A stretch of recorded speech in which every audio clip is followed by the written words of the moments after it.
क्या ईश्वर के होने को लॉजिक और फिलॉसफी से साबित किया जा सकता है?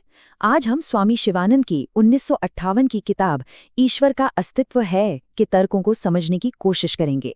इस किताब में उन्होंने तर्क, उपमाओं और दर्शन के जरिए अपने टाइटल को सही साबित करने की एक जबरदस्त कोशिश की है। किताब की शुरुआत ही होती है एक बहुत पावरफुल मेटाफर से, मतलब एक ऐसी रियलिटी की तरफ इशारा है जो शायद हमारे मानने या न मानने से बदल नहीं जाती। क्या वाकई ऐसा हो सकता है? ठीक वैसे ही जैसे सूरज की रोशनी इस बात पर डिपेंड नहीं करती कि उल्लू उसे मानता है या नहीं। तो ये हैं इस किताब के लेखक स्वामी शिवानंद, और उनकी किताब एक बहुत बड़ा दावा करती है कि इसके तर्क इतने रोशन हैं कि एक पक्के नास्तिक को भी ईश्वर के होने का यकीन दिला सकते हैं। अब ये दावा तो बहुत बड़ा है, तो चलिए देखते हैं कि ये तर्क है क्या। तो किताब का जो पहला कदम है वो है सीधे एथियज्म यानी नास्तिकता की नींव पर सवाल उठाना, और इसकी शुरुआत होती है कुछ बहुत ही फंडामेंटल सवालों से। यही वो मेन चैलेंज है जिसे ये किताब एड्रेस करती है। सवाल ये है कि क्या ईश्वर है, या फिर क्या सब कुछ इस यूनिवर्स से लेकर हमारी कॉन्शियसनेस तक कुछ तय लॉस से ही एक्सप्लेन किया जा सकता है, जैसा कि आज का साइंटिफिक व्यू पॉइंट मानता है। तो चलिए अब आते हैं किताब के सबसे इंटरेस्टिंग हिस्से पर, ईश्वर के होने के लिए दिए गए आर्ग्यूमेंट्स। और मजे की बात यह है कि ये तर्क सिर्फ बाहर की दुनिया से नहीं लिए गए हैं, बल्कि हमारे अंदर के ह्यूमन एक्सपीरियंस को भी सबूत की तरह इस्तेमाल करते हैं। तो किताब का पहला आर्ग्यूमेंट आता है नेचर में मौजूद ऑर्डर से। सोचकर देखिए, प्लैनेट अपने ऑर्बिट में रेगुलर घूमते हैं, मौसम एक के बाद एक क्रम में आते हैं, बीज से पेड़ बन जाते हैं। किताब का तर्क है कि ये सब कोई एक्सीडेंट नहीं हो सकता। इतनी व्यवस्थित चीज के पीछे कोई इंटेलिजेंट ऑर्गेनाइजर, कोई सुप्रीम इंटेलिजेंस होनी ही चाहिए।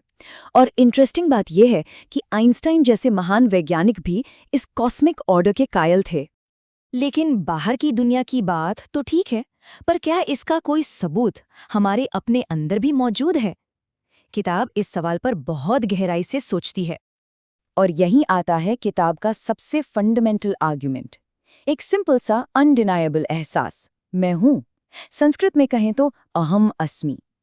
तर्क ये है कि अपने होने का ये जो नेचुरल फीलिंग है, यही आत्मा है, और यही ब्रह्म या ईश्वर का पहला क्लू है।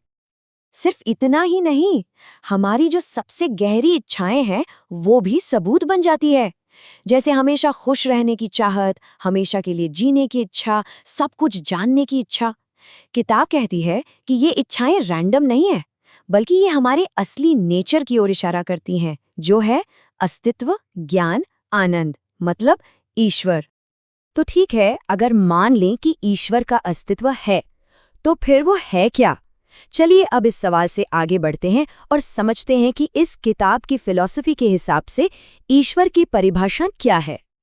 तो इस किताब के मुताबिक ईश्वर को 3 शब्दों में डिफाइन किया गया है: सत, चित, आनंद। चलिए एक एक करके इसे समझते हैं। पहला है सत, जिसका मतलब है एग्जिस्टेंस, यानी इस बदलती हुई दुनिया के पीछे की वो परमानेंट रियलिटी जो कभी नहीं बदलती। दूसरा है चित, यानी कॉन्शियसनेस या ज्ञान, वो इंटेलिजेंस जो हर जगह है, जो सब कुछ जानती है। और तीसरा है आनंद, यानी ब्लिस, हर तरह की खुशी और शांति का असली सोर्स। अब किताब ईश्वर को समझने के 2 पहलू बताती है। एक है सगुण, यानी ईश्वर का वो रूप जिसके गुण हैं, जैसे कि एक क्रिएटर या बनाने वाला। और दूसरा है निर्गुण, यानी ईश्वर का वो रूप जो फॉर्मलेस है, जिसका कोई गुण नहीं है और जिसे सिर्फ ज्ञान और मेडिटेशन के जरिए महसूस किया जा सकता है। इस आइडिया को समझने के लिए एक बहुत ही खूबसूरत एनालॉजी दी गई है। सोचिए, जैसे एक ही सूरज जब पानी से भरे कई अलग अलग घड़ों में रिफ्लेक्ट होता है, तो वो कई सारे सूरज जैसा दिखता है ना? ठीक वैसे ही एक ही आत्मा या कॉन्शियसनेस जब अलग अलग शरीर और मन के जरिए रिफ्लेक्ट होती है, तो वो भी अनगिनत अलग अलग आत्माएं लगती हैं। तो ये तो बात हो गई कि ईश्वर क्या है, पर अब सवाल आता है कैसे? ये किताब सिर्फ फिलॉसफी पर ही नहीं रुकती, ये हमें इंटेलेक्चुअल बिलीफ से डायरेक्ट एक्सपीरियंस तक के रास्ता भी दिखाती है। और यहीं पर किताब एक बहुत जरूरी सवाल उठाती है, एक ऐसा सवाल जो बिलीफ और एक्शन के बीच के गैप को भरता है। सवाल ये है कि अगर ईश्वर का अस्तित्व है तो क्या, सो व्हाट? इस सवाल का जवाब देने के लिए किताब एक कहानी का सहारा लेती है, अकबर और बीरबल की। बीरबल समझाते हैं कि जैसे दही में मक्खन छिपा होता है पर दिखता नहीं, उसे निकालने के लिए मथना पड़ता है, वैसे ही ईश्वर को भी इस दुनिया की परतों से निकालने के लिए स्पिरिचुअल प्रैक्टिस की जरूरत होती है। तो पहला स्टेप है दही, यानी ये दुनिया जो हमें दिखती है। फिर आता है मंथन, यानी मेडिटेशन, डिवोशन, और आखिर में निकलता है मक्खन, यानी असली रियलिटी, ईश्वर। तो सवाल ये है कि ये मंथन प्रैक्टिस में कैसा दिखता है। किताब इसके लिए कुछ प्रैक्टिकल स्टेप्स बताती है। इंसानियत की सेवा करना, जिसमें सब में ईश्वर को देखना शामिल है। सुबह जल्दी उठकर मेडिटेट करना, जप करना यानी ईश्वर के नाम को दोहराना, कीर्तन गाना और एक अच्छी सच्ची जिंदगी जीना। इन सब का मकसद एक ही है, अपनी ईगो को सरेंडर करना और खुद को डिवाइन का एक इंस्ट्रूमेंट मानना। और अब हम पहुंचते हैं इस किताब के फाइनल कंक्लूजन पर, जो हमें लॉजिक की दुनिया से निकालकर सीधे एक्सपीरियंस की तरफ ले जाता है। यहाँ एक बात समझना बहुत जरूरी है। किताब में दिए गए ये सारे आर्ग्यूमेंट्स ये अपने आप में मंजिल नहीं हैं।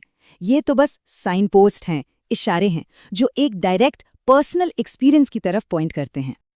और ये बात इसी विचार को और पक्का करती है कि जो आखिरी सबूत है वो किसी साइंस लैब में नहीं मिलेगा, वो इंटेलेक्चुअल डिबेट से भी परे है।